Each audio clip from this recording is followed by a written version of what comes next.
だ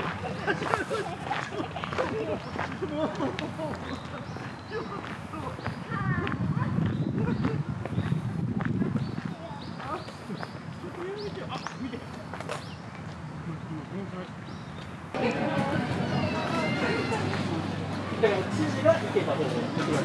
こっちだと思う人。あれ？はい、ありがとうございます。じゃあこっちだと思う人。はい。実はこっちです。まあ多分知事がうまかった。で、まあこういうようにこの枝がそれでは国民の選挙を送っているのではないかと気がしますので、皆さんこういうのを比較されるんですけども、政府が会議を紹介さ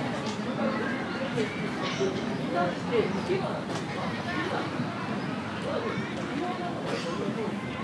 ご臨席が回りました皆様、ご挨拶をいただきたいと思います。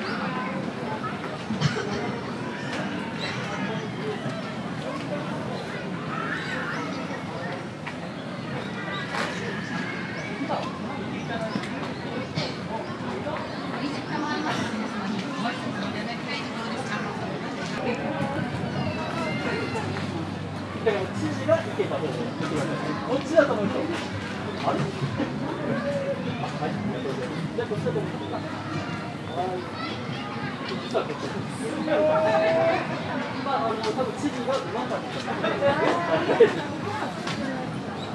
で、まあこういうようにこの枝がそれでは国民の選挙を送っているのではないかと気がしますので、皆さんこういうのを比較されるんですけども、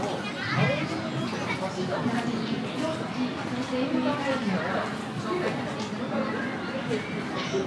せていただきます。